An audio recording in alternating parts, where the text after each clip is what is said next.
마가복음 14장 1절에서 11절 제가 공독할 테니까요. 자, 한번 따라오시면 되겠습니다. 마가복음 14장. 이틀이 지나면 유월절과 무교절이라 대제사장들과 서기관들이 예수를 흉계로 잡아 죽일 방도를 구하며 이르되 밀란이 날까 하노니 명절에는 하지 말자 하더라. 예수께서 베다니 나병 환자 시몬의 집에서 식사하실 때에 한 여자가 매우 값진 향유 곧 순전한 나드 한 옥합을 가지고 와서 그 옥합을 깨뜨려 예수의 머리에 부으니 어떤 사람들이 화를 내어 서로 말하되 어찌하여 이 향유를 허비하는가. 이 향유를 300데나리온 이상에 팔아 가난한 자들에게 줄 수 있었겠도다 하며 그 여자를 책망하는지라. 예수께서 이르시되 가만히 두라. 너희가 어찌하여 그를 괴롭게 하느냐. 그가 내게 좋은 일을 하였느니라. 가난한 자들은 항상 너희와 함께 있으니 아무 때라도 원하는 대로 도울 수 있거니와 나는 너희와 항상 함께 있지 아니하리라. 그는 힘을 다하여 내 몸에 향유를 부어 내 장례를 미리 준비하였느니라. 내가 진실로 너희에게 이르노니 온 천하에 어디서든지 복음이 전파되는 곳에는 이 여자가 행한 일도 말하여 그를 기억하리라 하시니라. 12 중에 하나인 가룟 유다가 예수를 넘겨주려고 대제사장들에게 가매 그들이 듣고 기뻐하여 돈을 주기로 약속하니 유다가 예수를 어떻게 넘겨줄까 하고 그 기회를 찾더라. 아멘. 자, 이제 오늘부터 14장에 이제 들어가게 되는데요. 우리 11장부터 15장까지는 예수님이 이제 33년 정도 사셨는데요. 마지막 일주일간의 사건들을 그렇게 기록을 하고 있습니다. 근데 이제 14장에는 이제 순환당하는 금요일, 예수님이 붙잡혀가지고 이제 신문당하고 십자가에 못 박히게 되는 게 금요일인데 바로 전날 목요일에 일어났던 일을 기록하고 있습니다.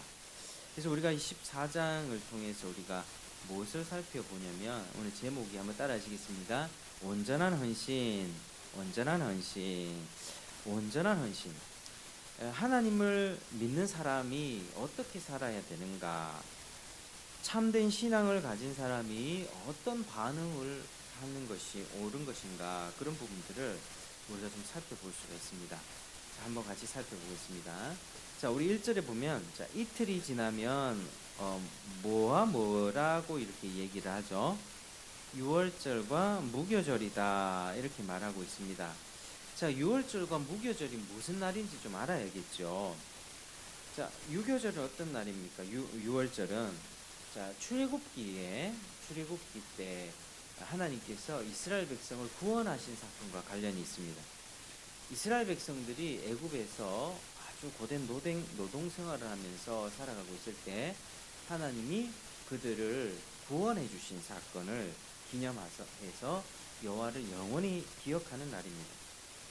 자, 이스라엘 백성은 왜 애굽에서 그렇게 고난을 압제를 당했습니까? 먼저는 야곱을 기억해야 되겠죠. 아브라함과 이삭 그리고 그의 아들 야곱. 하나님이 아브라함을 통해서 복을 주시겠다고 약속했고요. 이삭이 그 약속을 이어갔고 야곱도 그 약속을 받았습니다. 근데 이제 야곱이 가나안 땅, 지금 팔레스타인 땅에서 살고 있을 때 기근이 많이 심하게 생긴 것입니다. 그래서 먹고 살 게 없어지자 도피처로 어디로 옮겨갔느냐? 바로 애굽으로 옮겨가게 됐죠. 그래서 야곱과 12아들 그리고 약 그의 가족 한 70명 정도가 애굽 땅의 고센 땅이라 하는 곳에 내려가서 정착하며 살게 되었는데 그 기간이 몇 년이나 됐습니까? 400년 정도가 됐습니다. 그러니까 400년이라고 하는 긴 세월이 되면서 이제 요셉은 그 땅의 총리였는데 요셉이 죽고 나서 그리고 바로 또 이스라엘 백성들을 잘 보살펴주던 그 바로 왕이 죽고 나서 요셉도 알지 못하는 하나님을 대적하는 그런 악한 파라오가 일어난 겁니다. 그래서 이 애굽의 왕이 파라오였는데 파라오가 바로입니다. 이 바로 왕이 이제 이스라엘 백성이 400년이 지나면서 아주 강대한 국가가 된 것이죠. 70명으로 시작했는데 그게 벌써 400년이 흐르면서 200만 명 이상 되는 아주 강력한 국가로 형성이 되었습니다. 그러니까 인구수가 많으면 이제 위협이 되는 거죠. 그래서 우리도 지금 우리 사회에서 외국인들이 한 사람 두 사람 지나갈 때는 별로 위협이 되지 않습니다. 그런데 그 사람이 집단을 이루고 한 동네를 장악하기 시작하면 그게 위협이 됩니다. 지금 뭐 안산 같은데 무슬림들 외국인들 굉장히 많이 살거든요. 그 동네는 밤에 다니기가 어렵습니다. 그러니까 그런 것처럼 이 애굽 왕의 입장에서는 이스라엘 백성들이 이만큼 수가 많아지니까 자꾸 위협이 되는 거죠. 그래서 저들이 우리들을 반역할 것 같아서 미리 선수를 치는 겁니다. 그래서 그들을 노예로 삼아서 벽돌을 굽게 하고 또 지푸라기를 해가지고 또 고된 노역을 시키고 공사하게 하고 땅을 파게 하는 그런 노예 생활을 그렇게 하게 된 것입니다. 그래서 하나님께서는 그렇게 고된 노동 생활을 하고 있는 이스라엘 백성들이 고될 때, 고통을 당할 때 어떻게 했습니까? 하나님께 부르짖었습니다. 여러분, 우리 신앙생활 하면서 우리가 참 하나님 앞에 부르짖을 때가 언제입니까? 괴로울 때 주님을 찾게 됩니다. 내가 연봉이 막 1억, 2억 되고 모든 상황, 자식 문제도 잘 풀리고 모든 문제가 문제 없이 잘 풀리는 듯하면 우리가 하나님 찾겠습니까? 안 찾습니다. 이스라엘 백성들도 편할 때 하나님 찾은 것이 아니라 굉장히 어렵고 고통당하고 정말로 수치와 부끄러움을 당할 그때에 하나님 어디 있습니까? 우리의 조상 아브라함에게 약속하신 그 하나님이 과연 어디 계십니까? 라고 부르짖을 때에 하나님이 응답하셨습니다. 그래서 하나님이 그들을 구원해 주시기 위해서 응답하셨는데 이제 애굽에 몇 가지 재앙을 내려버리셨죠? 10가지 재앙을 내리셨습니다. 10가지. 애굽에 10가지 재앙을 내리셔서 그래서 그 애굽의 여러 신들을 심판하시고 또 마지막 심판은 뭐냐면 마지막 심판은 모든 첫째 장자 아들이 죽는 겁니다. 그리고 짐승과 가축도 막론하고 초태생 첫 번째 태어난 모든 것들은 다 하나님이 죽이셨던 것이죠. 그래서 그때에 바로 6월절이 제정이 되었습니다.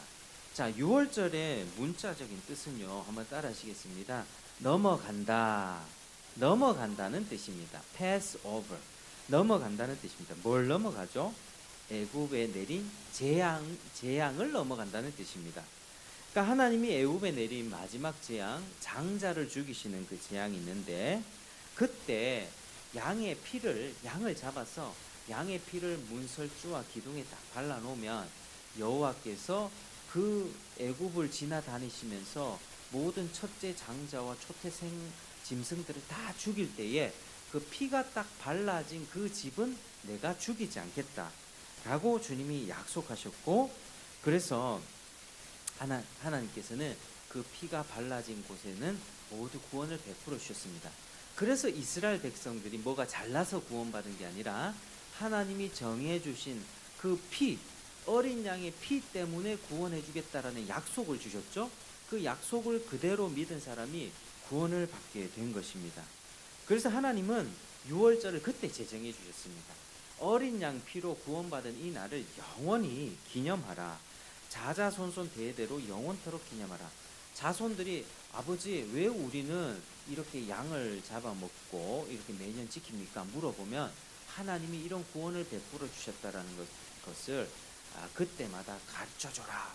이런 절기가 있었습니다. 그게 6월절이었죠. 그래서 아주 중요한 절기입니다. 그래서 이제 이때는 태양력으로 따지면 한 3, 4월 되는데 종교력으로 따지면 이때가 1월입니다. 이 사람들은 종교력으로 따졌을 때 첫 번째 달이 바로 6월절이 있는 1월달이고 1월 14일 날 6월절을 지켰던 것이죠. 근데 6월절과 무교절이라고 하는데 이게 이제 추석과 추석 연휴라고 생각하시면 됩니다. 우리는 추석이 중간에 있고 연휴가 양쪽에 붙어 있죠. 근데 이 6월절은요. 1월 14일 당일날 저녁에 이제 어린 양고기를 잡아서 흠없는 어린 양고기를 잡아서 아주 쓴 나물을 먹습니다. 그리고 누룩 없는 딱딱한 빵을 먹어요. 맛없는 빵을 먹습니다. 그렇게 지켰는데요. 그리고 그 날이 유교절이고 그 15일부터 일주일간이면 21일까지거든요. 일주일간 연휴격이 되는 7일이 따라 붙는데 그 7일 동안 지켰던 절기가 무교절입니다. 그러니까 6월절은 당일, 무교절은 그 이후에 이어지는 7일. 그러니까 연휴 같은 개념이죠. 그래서 6월절과 무교절은 서로 같은 날로 그렇게 통상 쓰입니다. 우리가 추석이라고 하면 이 3일을 다 지칭하고 혹은 또 추석 당일만으로도 지칭할 수도 있죠. 그런 것처럼 그래서 그 7일간은 누룩 없는 빵, 딱딱한 맛없는 빵. 우리가 호모를 써가지고 이스트를 넣어서 부풀린 그 누룩을 넣어가지고 이렇게 몰랑몰랑하게 한 그 빵이 맛있지.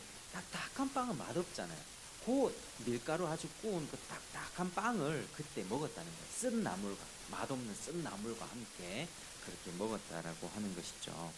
그래서 그 절기 때 되면 하나님께서는 모든 남자들은 예루살렘 성전에 가서 지켜라 이렇게 명령하셨기 때문에 예루살렘에는 많은 사람들이 인산인해를 이루었고 그래서 각처에서 모여든 사람끼리 이렇게 함께 성전에서 제사를 드리는 아주 성대한 절기가 6월절이었습니다.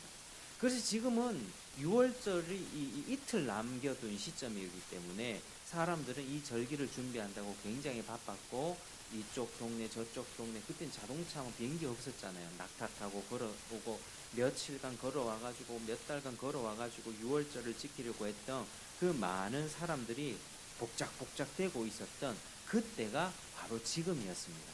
그래서 24장 때는 6월절과 무교절이 아주 가까웠던 그리고 이스라엘 백성들이 아주 성대하게 그 절기를 지키려고 준비하던 그때였다라고 하는 거죠. 근데 그때에 그렇게 중요한 절기 때에 아주 불의한 일들이 일어나고 있습니다.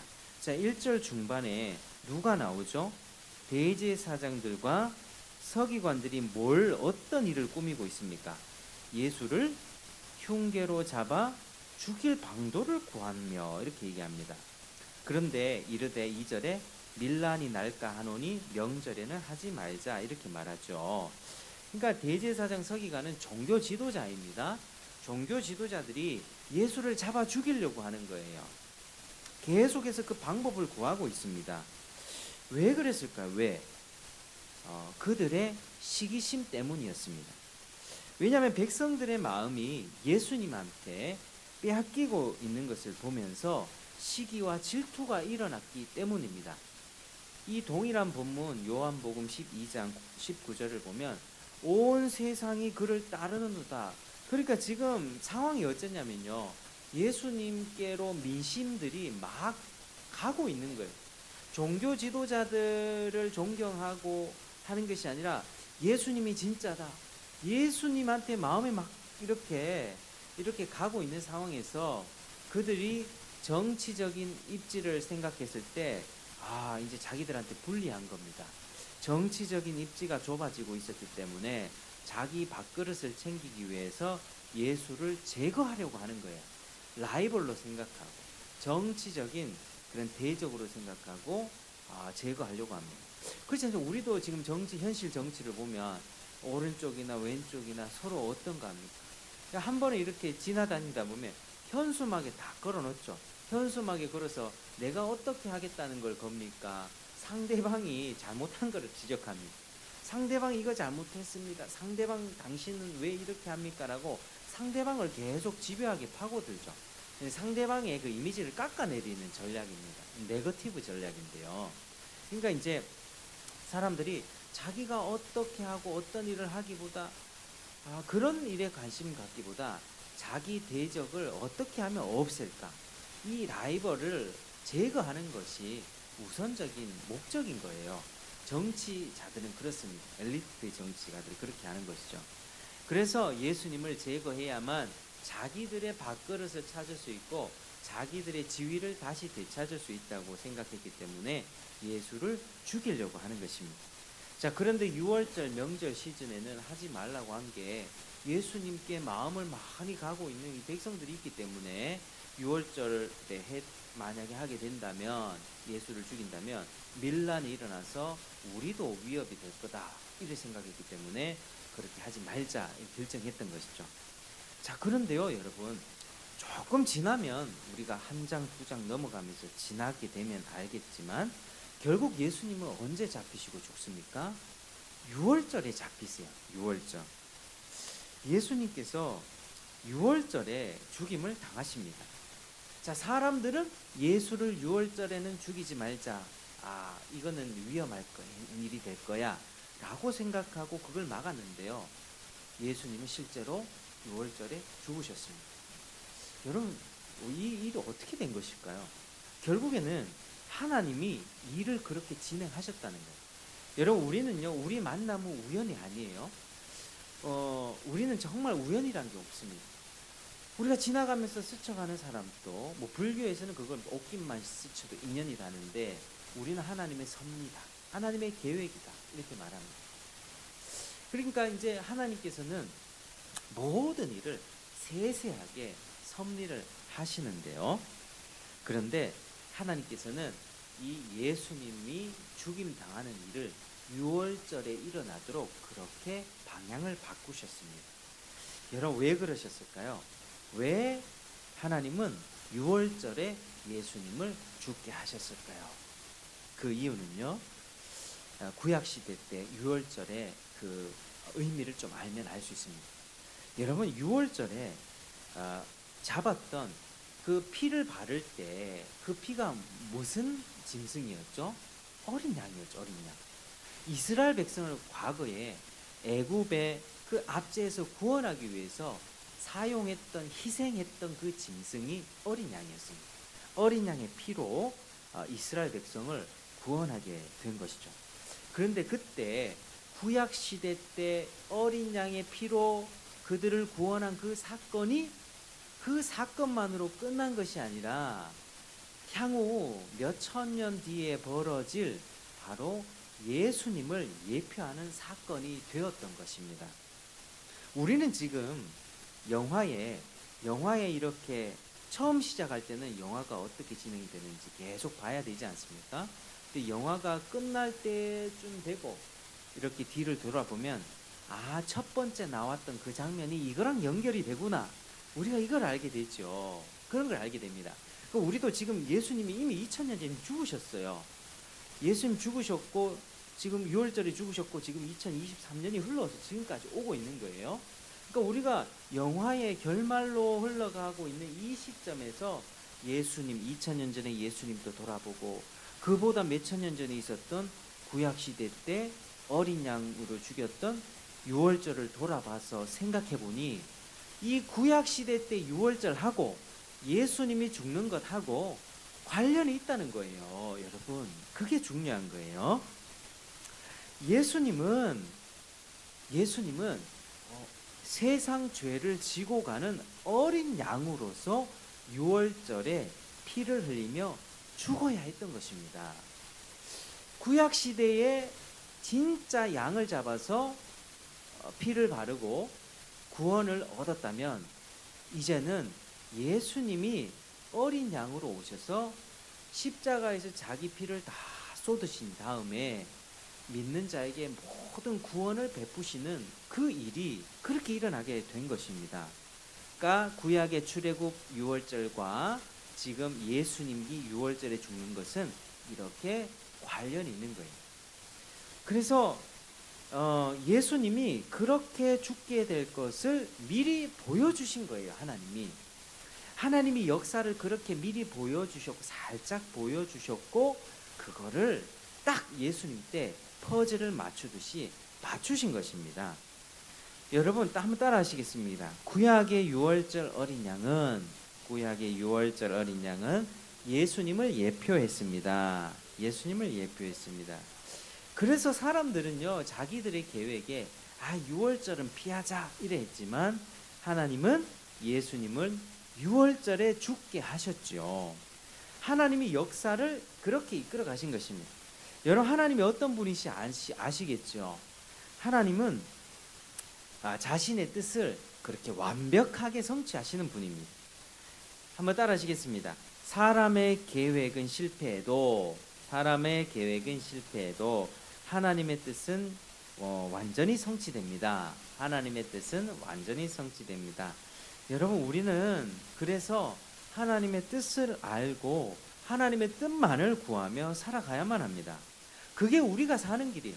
여러분, 어떤 가치관을 가지고 살아가십니까? 이게 나에게 영향을 준 사람들이 있을 것 아닙니까?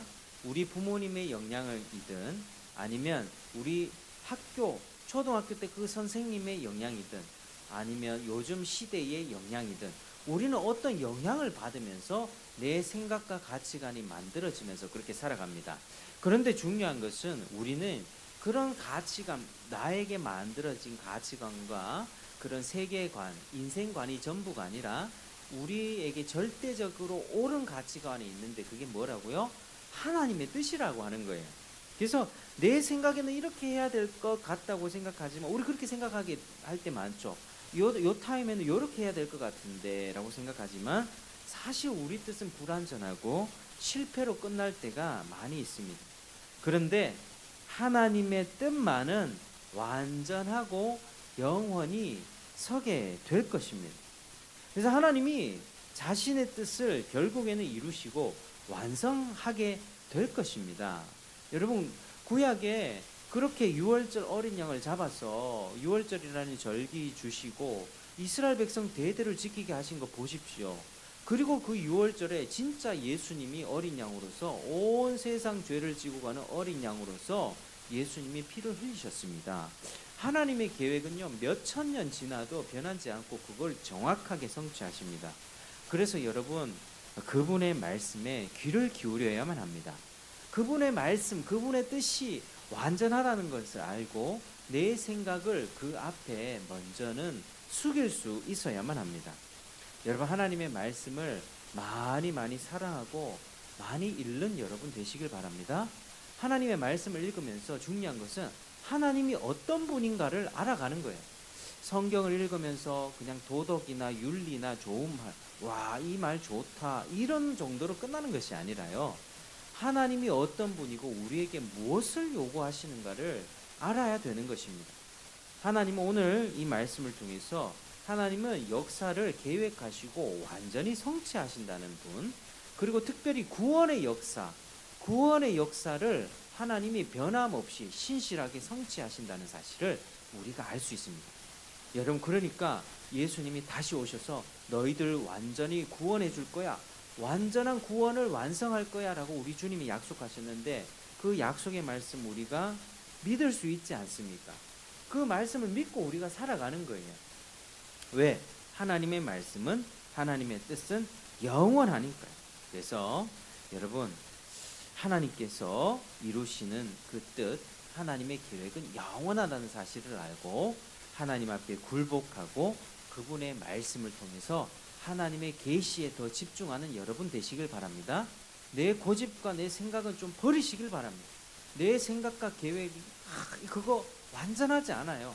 내가 옳다고 생각해서 이걸 선택했지만 그게 완전히 실패로 돌아갈 때가 있습니다. 그건 하나님을 의지하고 지금 아닌 것 같은데 라고 하지만 하나님의 뜻을 딱 붙잡으면 그게 하나님의 은혜와 하나님의 역사로 하나님께서 축복으로 되돌려 주시는 것입니다.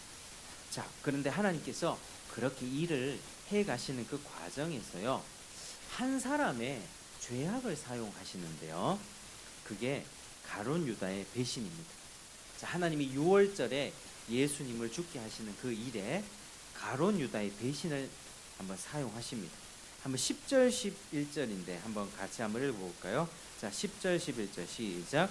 12 중에 하나인 가룟 유다가 예수를 넘겨주려고 대제사장들에게 가매 그들이 듣고 기뻐하여 돈을 주기로 약속하니 유다가 예수를 어떻게 넘겨줄까 하고 그 기회를 찾더라. 자, 제가 3절에서 9절은 뛰어넘었죠. 자, 내용적으로는요, 자, 1절, 2절 다음에 10절, 11절로 연결되는 게 자연스럽습니다. 그런데 이제 3절에서 9절에는 중간에 삽입된 부분인데요. 이 부분에 대해서는 또 잠시 후에 말씀드리고, 먼저는 지금 왜 예수님이 유월절에 잡히게끔 그렇게 되는가, 하나님이 어떻게 그 일을 해 나가시는가, 그걸 살펴보는 것입니다. 자, 우리가 10절 11절을 같이 읽었는데요. 자, 여러분, 가룟 유다가 누구입니까? 그렇죠. 예수님의 12명의 제자 중에 한 명이었습니다. 예수님의 아주 측근이었다는 거죠. 12명의 선택된 제자 중 하나였던 가룟 유다. 가룟은요, 동네 이름입니다. 그리옷이라고 하는 동네에 살았던 유다란 뜻이죠. 근데 가룟 유다가 예수님을 넘겨주려고 대제사장들에게 가서 돈을 받고 스승을 팔기로 약속을 한 것입니다. 자, 근데 가룟 유다는요, 지금 예수님께 선택받아서 지금 12제자들과 함께 3년 동안 지금 함께 동고동락하는 거예요. 진리를 배웠고요. 많은 기적을 직접 봤습니다. 뭐 귀신 쫓아내는 것도 봤고요. 보리떡 5개, 물고기 2마리로 예수님이 5,000명, 남자만 5,000명 되는 것을 먹이는 것도 보셨고, 손 마른 사람 병 고치는 것도 보셨고, 눈 먼 사람 맹인의 눈을 뜨게 하는 것도 보여주셨고, 사지가 마비된 중풍병자를 온전케 하는 그런 여러 가지 기적, 심지어 어떤 기적, 죽은 사람 또 살리는 그 기적을 가룟 유다도 봤습니다. 가룟 유다는 예수님을 가장 가까이 모시면서 이분이 하나님의 아들이라는 사실을 일단은 머리로는 알았어요. 저분이 보통 분이 아니구나 알았지만 주님을 마음으로는 영접하지 않았던 거예요. 그게 가룟 유다의 문제였습니다. 여러분, 왜 그랬을까? 왜? 무슨 문제였을까요? 무슨 욕심 때문이었을까요? 맞습니다. 돈 욕심 때문입니다. 돈 욕심 때문이에요. 돈 욕심. 열심히 듣고 있네요, 우리 친구가.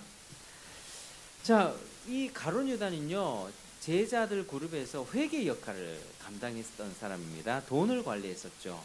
근데 돈꾀를 맡았고 거기 넣는 것을 훔쳐가곤 했습니다. 사람들이 예수님 이렇게 헌금했을 때 그 돈을 슬쩍슬쩍 했다고. 그러니까 이 가룟 유다는 예수님을 이용하려고 했지 예수님을 진정으로 믿거나 섬기려 하지 않았던 거죠. 여러분, 예수님이 어떤 분인지 가장 가까이에서 알았다면 그분의 말씀을 받아들이고 그분에게 굴복해야 했는데, 유다의 관심은 어디에만 있었습니까? 돈에만 있었습니다. 자기에게만 있었습니다. 내가 돈을 조금이라도 더 벌고 싶어. 난 돈이 많아지고 싶어. 이게 내 인생의 목표야. 이 생각을 버리지 못했다는 거예요. 여러분, 어떻게 하면 예수님과 함께 지내면서 한 자리 차지할까? 어떻게 더 많은 돈을 내 주머니에 넣을 수 있을까? 그렇게 변화되지 않는 마음으로, 생각으로 지내다가 결국 결정적인 순간에 그 탐욕 때문에 자기를 멸망길로 이끌었던 것입니다. 여러분, 우리 현실을 한번 생각해 볼게요. 교회에 오는 많은 사람들 중에는 정말로 예수님의 말씀을 진심으로 받아들이고 자신을 그분께 굴복한 사람들이 있는 반면에, 그렇겠죠? 정말 주님을 주님으로 섬기면서 그분 앞에 내 삶을 드리는 사람이 있는 반면에 예수님을 이용해서 내 유익과 만족을 챙기려는 사람들도 같이 있겠죠. 그런 사람들이 있을 수 있습니다. 큰 교회 가잖아요. 그럼 가지각양 여러 종류의 사람들 많이 있습니다. 그런데 이제 자기의 어떤 유익과 목적을 위해서 교회 다니는 사람도 있어요. 자기가 장사를 한다, 보험 세일즈맨이다 하면은 보험 상품을 교인들이 팔아주겠지, 계약해주겠지, 이런 목적으로, 그 목적으로 다니는 사람들이 있다는 거예요. 그래서 여러분, 우리가 진짜 신앙이 무엇인가를 생각해 봐야 됩니다. 여러분, 누가 진짜 신앙을 가지고 주님을 섬기는 사람입니까? 예수님 말씀에 굴복한 사람입니다. 내가 예수를 믿고 내 것을 챙기려고, 내 만족과 유익을 위해서 섬기는 사람들은, 그거는 진짜 섬기는 게 아닙니다. 자기를 굴복하지 않은 채 자기 유익과 만족, 이득만을 추구하는 사람은 자기를 섬기는 거예요. 자기를. 그 예수님을 이용해서 더 많은 돈을 벌어보고자 하고 더 많은 명예도 얻어보고자 하고 손해보지 않고 성공하고 안정된 삶을 살아가보자 하는 그 마음으로 자기 자신을 섬긴다는 거예요. 주님이 주님이 아니라 자기 자신이 주님인 것입니다. 여러분, 진짜 예수님을 믿는다는 것은 겉모습만 종교 행위를 하는 게 아닙니다. 진짜 예수님을 믿는다는 것은 예수님 앞에 굴복해서 자기를 부인하는 거예요. 자기를 내어드리는 것입니다. 또한 예수님의 이름으로 오는 모든 어려움과 고난과 박해 그리고 손해도 감수하는 것입니다. 유다는 누구를 섬겼습니까? 주님을 섬겼습니까? 자기를 섬겼습니까? 자기를 섬겼어요. 예수님이 권세를 잡는 게 아니라 예수님이 자꾸 무슨 말씀하십니까? 내가 죽어야 된다. 내가 죽었다 살아나리라 이런 말씀을 하시니까요. 유다는 예수님을 지켜보면서 저분이 능력이 있는 것 같긴 한데 저분이 죽으면 아무 소용이 없잖아. 이용 가치가 없다고 느꼈고 자기 유익을 위해서 그 돈 몇 푼 때문에 예수님까지 팔아버린 것입니다. 여러분, 참 불쌍한 인생이죠. 유다는 나중에 자기가 한 일에 대해서 양심의 가책을 느낍니다. 그러나 가책에 느껴서 어떻게 결정했느냐? 자살해버려요. 언제 자기가 잘못했다는 것을 느끼고 마음이 괴로워졌습니다. 그러면 이때는 어떻게 해야 되죠? 회개를 해야 됩니다. 하나님, 내가 그때는 잘못했습니다. 내가 예수님을 팔아넘겼습니다. 라고 회개를 하면 우리 주님은 김정은이 같은 히틀러 같은 악인이라 할지라도 자기의 잘못을 정직하게 자백하는 사람은 다 받아주시는데요. 유다는 회개하지 않고 자백하지 않고 자기 죄짐을 가지고 괴로워서 자살을 선택해요. 나 같은 인생을 죽어야 해요. 의인 같죠? 여러분, 자살을 선택하는 것은 그거 결코 의로운 행위가 아닙니다.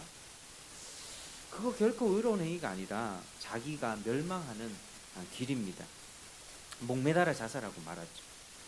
가장 많은 기회를 얻은 자였지만 자기 욕심을 버리지 않아서 결국에는 지옥의 큰 벌을 피하지 못했던 것입니다. 유다라는 인생이 이랬습니다. 사랑하는 여러분, 기독교 신앙생활에 대해서 다시 한번 말씀을 드릴게요. 기독교 신앙생활은 적당하게 교회에서 요구하는 적당한 몇 가지 행위들이 있죠. 주일날 교회 예배 참석하는 것, 내 생활비에 월급의 11조를 드리는 것, 또 때마다 어떤 교회의 예배에 참석하고 적당하게 봉사를 하는 것, 그런 것이 신앙생활의 전부가 아닙니다. 여러분, 중요한 것은요, 한번 따라 하시겠습니다. 내적인 마음으로부터 주님을 사랑하며 주님을 섬기는 것입니다. 주님을 섬기는 것입니다. 우리가 겉으로 봤을 때는 표가 안 날 수 있어요. 다 비슷해 보여요. 근데 내가 과연 어떤 마음으로 주님을 섬기는가? 내 마음이 정말 새로워졌는가? 내 마음이 정말 주님을 사랑하고 그분을 섬기는 주님으로 인정하며 그렇게 행위를 하는가 살펴봐야 되는 것입니다. 주님의 말씀에 따라서 자기를 부인하고 십자가를 지는 것이 진짜 신앙생활입니다. 그리고 주님으로 인해 받는 고난과 손해도 감수하는 것이죠. 그게 정말로 주님을 섬기는 것입니다. 여러분, 교회 다니면 우리가 포기해야 될 여러 가지 부분이 있는데 예수를 믿으면 예수 믿어요, 난 천국 가요, 이게 끝이 아니에요. 예수님이 우리에게 요구하시는 것이 뭐냐면 자기 부인과 네가 십자가를 지고 내 말을 따르라고 하는 것입니다. 도덕적인 요구가 포함이 돼요. 네가 좋아하던 그 죄를 지금 버려야 돼. 네 삶의 패턴을 지금 바꿔야 돼. 네가 게으르게 살고 책임감 없게 살던 그 삶을 버려야 되고, 네가 네 마음대로 살면서 부모 공경하지 않고 자식을 노엽게 하면서 살았던 그 죄를 버려야 돼. 믿음이라고 하는 것은 행동의 변화를 주님께서 요구하시는 거거든요. 그러니까 이제 예수를 믿으면 우리가 가장 기본적으로 이렇게 예배를 나오게 되고 주님 앞에 주일 성수를 하게 되는 삶의 변화들이 이렇게 따라오게 됩니다. 그런데 일요일날 장사가 제일 잘 되는 음식점이 있다고 칩시다. 식당에는 주일날, 일요일날 장사가 잘 되죠. 팔공산 이런 데 일요일 장사 잘 됩니다. 그런데 예수를 믿으면 어떻게 해야 됩니까? 우리 주님은 정해진 주일날 모여서 예배하고 하나님께 은혜를 구하며 그렇게 살기를 원하십니다. 그 삶의 패턴을 바꾸길 원해요. 일요일날 내 놀러 가던 삶을 바꾸길 원하시고요. 일요일날 나를 위해서 장사하던 그 삶을 바꾸길 원하세요. 일요일날 시험 치러 다니고 내 먹으러 다니고 놀러 다니던 모든 패턴들을 하나님은 바꾸길 원하세요. 주일날 그 정해진 약속된 자리에 올 때 내가 은혜를 부어주겠고 너에게 물질적인 복도 허락하겠고 너에게 삶의 모든 축복을 허락해 주겠다. 우리 주님이 약속하셨기 때문에 예수를 믿는다는 것은 내 생각에 손해를 감수하는 거예요. 지금 당장 나 주일날 일요일날 장사해야 되는데 이거 포기하면 안 되는데 라고 하지만 주님의 말씀에 따라서 내 손해보는 길을 선택하는 거예요. 좁은 길을 선택하는 거예요. 그게 정말로 주님을 섬기는 것입니다. 그래서 예수님을 믿고 섬기는 일에는요, 반드시 손해보는 일, 대가 지불이 따르는 것이죠. 자, 한번 따라 하시겠습니다. 주님을 섬기는 일에는 손해와 대가 지불이 따릅니다. 반드시 기억하시길 바랍니다. 그런데 그런 진정한 섬김이 어떠한가 보여준 사람이 바로 오늘 3절에서 9절까지 나오는 사람이에요. 자, 3절에서 5절 같이 한번 읽겠습니다. 시작. 예수께서 베다니 나병 환자 시몬의 집에서 식사하실 때에 한 여자가 매우 값진 향유 곧 순전한 나드 한 옥합을 가지고 와서 그 옥합을 깨뜨려 예수의 머리에 부으니 어떤 사람들이 화를 내어 서로 말하되 어찌하여 이 향유를 허비하는가? 이 향유를 300데나리온 이상에 팔아 가난한 자들에게 줄 수 있었겠도다 하며 그 여자를 책망하는지라. 아멘. 자, 어떤 일이 일어났습니까? 자, 예수님이 지금 베다니는 동네 이름이에요. 베다니 나병 환자 누구의 집에서? 시몬의 집에서 뭐 하실 때에? 식사를 하실 때 누가 옵니까? 한 여자가 뭘 갖고 오죠? 매우 값진 향유 순전한 나드 한 옥합을 가지고 왔습니다. 한 병을 가져왔다는 것입니다. 자, 그런데 그걸 뭘 어떻게 하죠? 그걸 깨뜨려서 어디에 부었습니까? 예수의 머리에 부은 거예요. 자, 그때에 4절에 어떤 사람들이, 주변의 사람들이 반응이 어땠습니까? 화를 내요. 그죠? 화를 내면서 왜 낭비하냐, 허비하냐.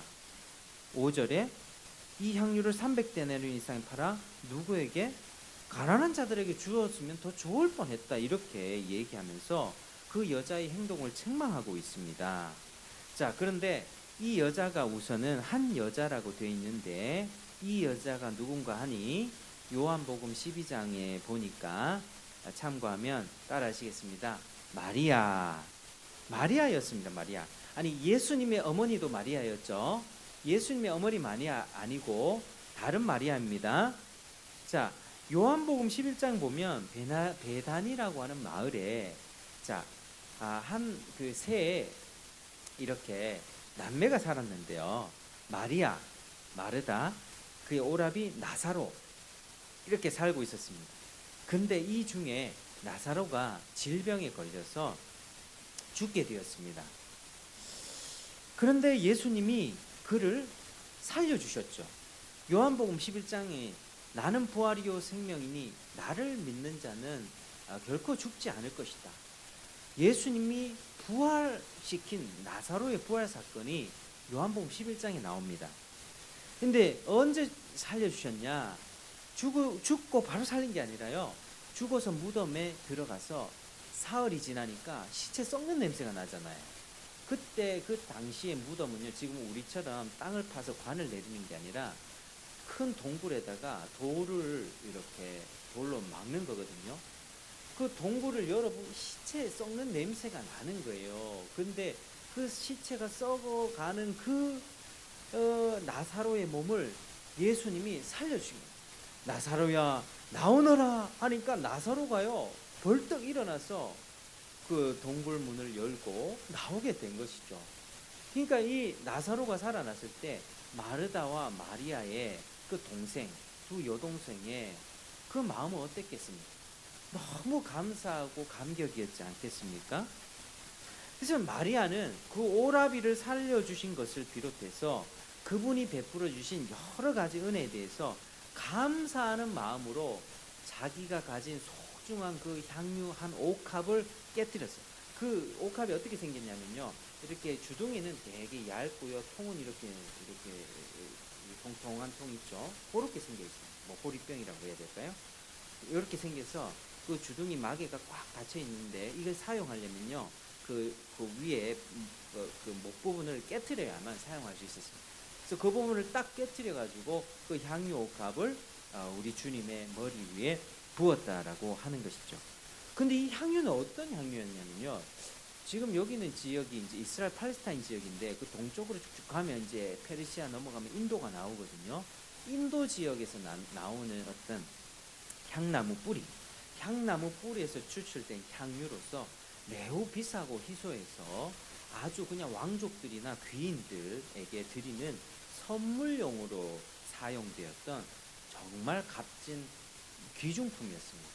뭐 우리 옛날 같으면 뭐 결혼 반지 예물함 같은 것일 수 있겠죠. 정말 귀한 거였습니다. 그 가격이 5절에 보면 가격이 화폐가 얼마라고 하죠? 300데나리온.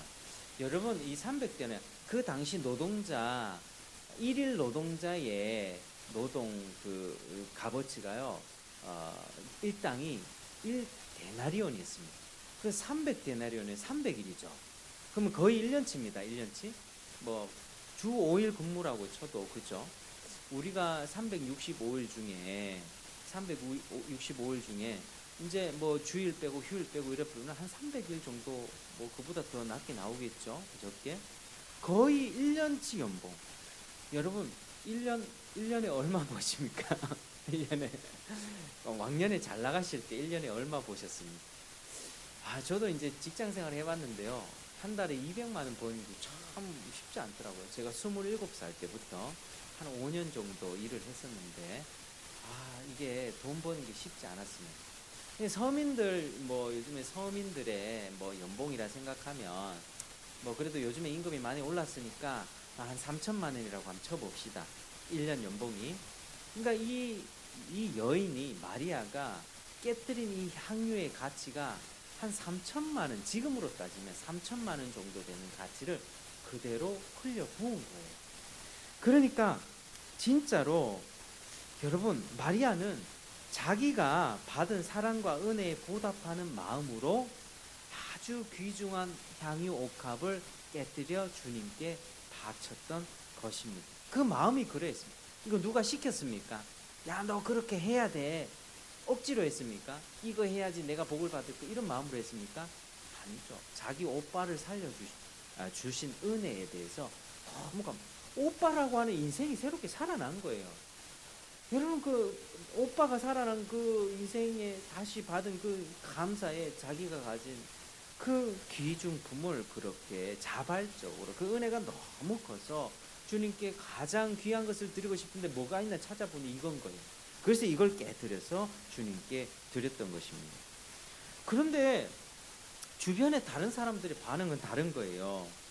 이를 보고 있던 제자들, 이게 이제 어떤 사람들이 화를 냈다 하는데요, 이게 마태복음 26장 보면 특별히 제자들, 가룟 유다가 화를 냈다는 거예요. 자, 5절 끝에 보면 그 여자를 책망했다 이렇게 되어 있거든요. 이게 영어로 보면 이렇게 되어 있습니다. They rebuked her harshly 이렇게 되어 있습니다. 그러니까 아주 심하게 완전히 꾸짖는 거야. 대노한데, 극대노. 적당히 꾸짖은 게 아니라 적개심과 분노로 네 지금 뭐 하는 짓이야 이러면서 완전히 원수 대하듯이 그렇게 꾸짖었다라고 하는 것입니다. 야, 300데나리온이면 그 돈으로 가난한 사람을 도와도 수없이 많은 사람들을 도울 텐데, 1년치나 되는 이 귀중한 돈인데 그렇게 한 사람의 머리에 붓는 것이 그게 과연 옳은 일이냐? 그 낭비 아니냐? 그 낭비고 네가 과연 제정신이냐? 쓸데없는 짓을 왜 하는 것이냐 하면서 특별히 가룟 유다가 주도가 되어서 그것을 꾸짖었다라고 하는 것입니다. 철저하게 계산하면서 머리에 돈의 논리로 마리아의 행위를 질타하고 있는 것입니다. 여러분은 어떻게 생각하십니까?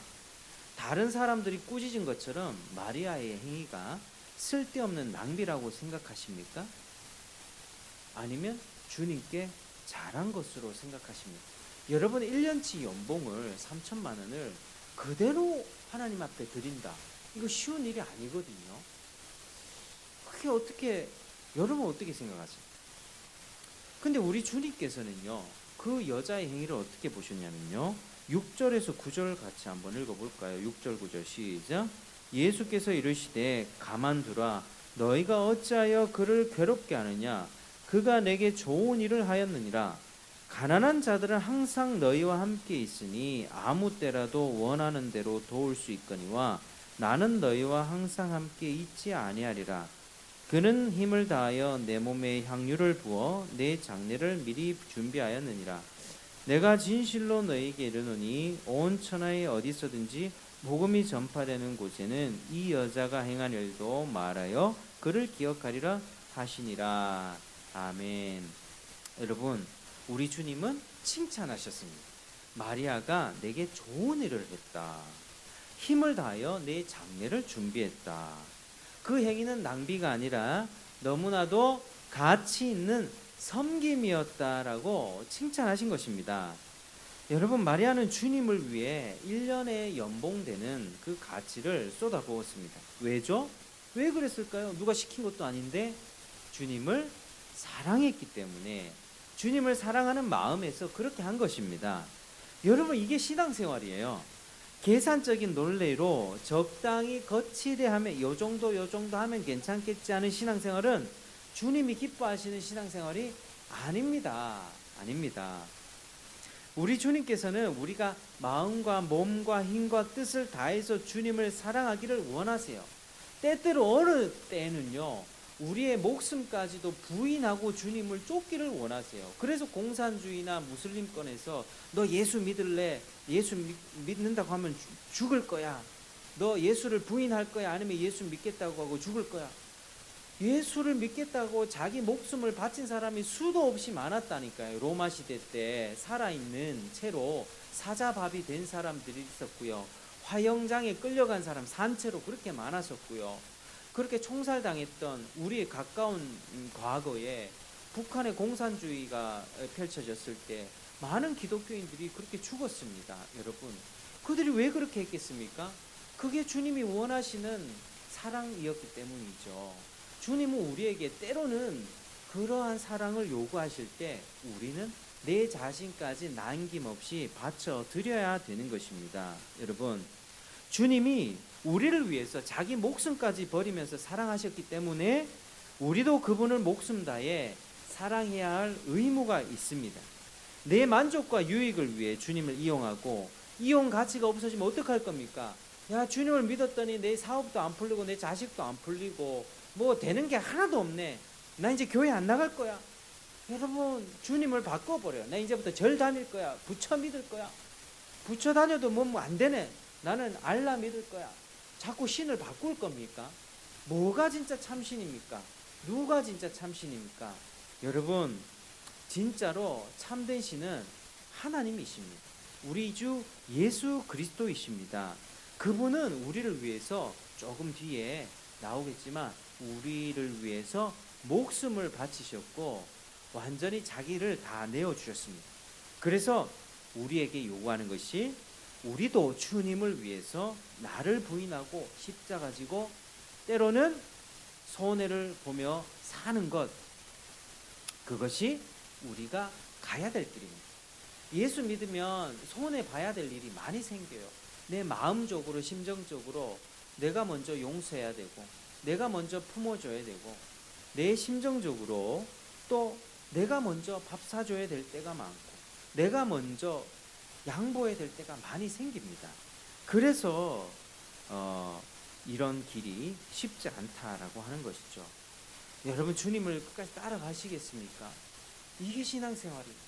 내 만족을 채워주는 게, 내 죄악된 욕구를 채워주는 게 우리 주님의 뜻이 아닙니다. 그걸 버리고 주님을 쫓아가는 거예요. 마리아가 그런 신앙인이었습니다. 귀중한 향유를 아끼지 않았고요. 계산기 두드려가면서 계산적인 논리로 주님을 대하지 않았고 그것을 손해라고 여기지 않았습니다.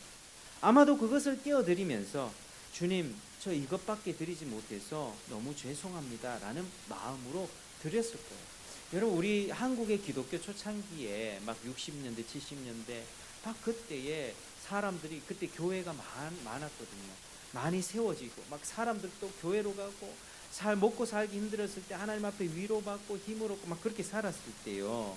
그때는 뭐 목사도 존경받고 사람들이 교회 가서 배우고 힘을 얻고 했던 그 시대에 우리 신앙의 조상들이 집문서를 갖다 바쳤습니다. 집문서, 땅문서를 막 교회에 갖다 바치면서 하나님 이거밖에 못 드려서 죄송합니다. 이렇게 고백하곤 했었죠. 그런 것처럼 마리아는 사랑으로 전심으로 자기 힘 다해서 주님께 헌신했습니다. 그래서 온전한 헌신을 드린 것입니다. 그렇게 주님의 장례를 준비한 것입니다. 사랑하는 여러분, 이제 오늘 말씀을 마무리하겠습니다. 오늘 말씀을 통해서 하나님은 어떤 분이시라는 것을 알 수 있습니다. 하나님은 죄인을 구원하시려고 자기 아들을 십자가에 죽도록 하신 분이십니다. 우리의 구원을 위해서 그 사랑하는 가장 귀한 아들을 내어주신 분이세요. 그리고 그 일을 우리로 하여금 깨달을 수 있도록 하기 위해서 구약시대 때 미리 어린 양이라고 하는 그 유월절을 미리 제정해 주셔서 어린 양의 피로만 구원받을 수 있음을 미리 그림자로 알려주셨습니다. 그리고 수천 년이 지나 예수님을 십자가의 어린 양으로 못 박으셨고 그걸 실제로 이루신 분이세요. 우리는 그분의 말씀을 듣고 따르고 절대적으로 순종해야만 합니다. 왜? 하나님이 절대적으로 완전하시고 그분의 뜻은 완전히 성취될 것이기 때문입니다. 사랑하는 여러분, 오늘 예수님 곁에 있었던 아주 대조적인 두 사람이 나옵니다. 예수님을 이용해서 자기 이득을 챙기려고 했던 가룟 유다, 예수님께 자기의 가장 귀한 것을 바쳤던 헌신했던 마리아. 여러분은 과연 어느 쪽에 계십니까? 여러분 어느 쪽에 계십니까? 마리아 쪽에 있습니까? 아니면 여러분이 마리아 쪽이 아니라면 근심하시길 바랍니다. 여전히 계산기를 두드려 가면서 내가 손해보지 않는 범위 내에서 적당히 한다면 주님이 기뻐하지 않습니다. 우리 주님은 예수님을, 가장 귀한 예수님을 십자가의 어린 양으로 죽이셨습니다. 신앙은요, 외적인 여러 가지 몇 가지 적당한 행동을 하는 게 신앙생활 아니에요. 그분을 사랑하며 섬기는데 내 힘을 다해서 섬기는 게 그게 우리 신앙생활입니다. 만일 여러분의 마음이 그렇다면 마음이 새로워지도록 기도해야만 합니다. 내 마음이 여전히 계산기 두드려 가고 있고 주님을 섬기는 데 있어서 손해보기를 별로 좋아하지 않고 여전히 내 것을 챙기고 있는 그 마음들이 있다면 시간이든 재정이든 물질이든 뭐든지 간에 그냥 내 생각의 바운더리 내에서 그냥 머물러 있다면 우리는 하나님 앞에 기도해야만 합니다. 하나님, 나에게 새로운 마음을 허락해 주십시오. 하나님이 나에게 베풀어 주신 가장 귀중한 은혜, 그 아들 독생자를 베풀어 주신 그 아들을 희생하면서까지 사랑하신 그 사랑을 내가 알기를 원합니다. 깨닫기를 원합니다. 그래서 그 사랑에 감동해서 우리의 마음이 새로워져서 하나님 앞에 한 걸음 한 걸음씩 나아가는 것이 바른 신앙생활이기 때문이죠. 여러분, 그런 모습이 있어야만 내 마음이 새로워진 다음에 우리는 자식 키울 때도 내가 강한 말로 힘으로 제압할 수 있습니다. 너 이거 해! 이거 안 하면 혼날 거야! 아이들이 두려워서 맞기 싫어서 순종하는 듯 할 때 있습니다. 그러나 마음은 어떠죠? 너 이거 갖다 치워 하면은 갖다 놓는데 억지로 갖다 놓는, 하기 싫은데 안 하면 맞을까? 억지로 갖다 놓는 거, 그거 진짜 순종 아닙니다.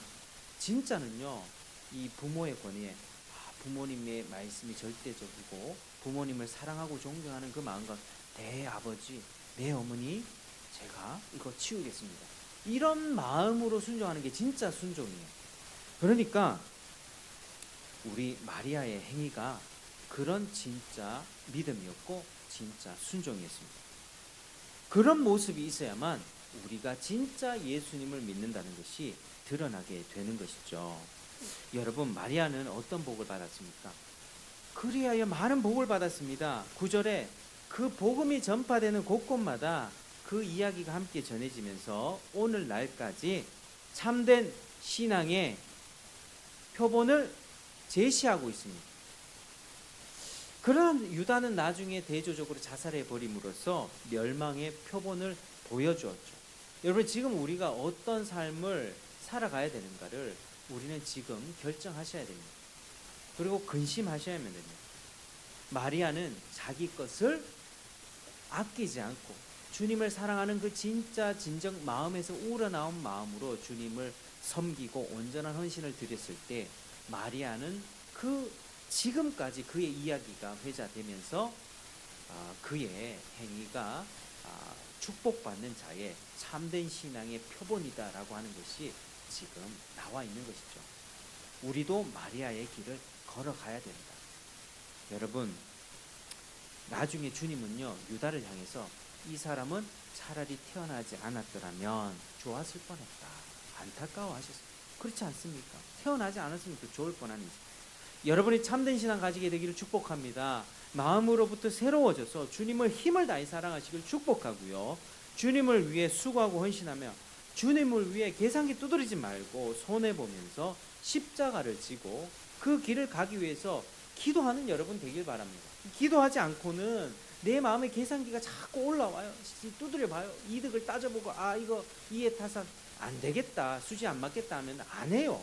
그러나 우리 기도해서 성령의 충만 받으면 이거 하나님이 원하시는 뜻을 내가 손해보는 듯 하지만 주님을 선택하게 되고 주님을 섬기게 되고, 그리고 주님은 그 섬김 위에 복을 주셔서 온 세상 가운데 믿음의 표본을 세우시는 것입니다.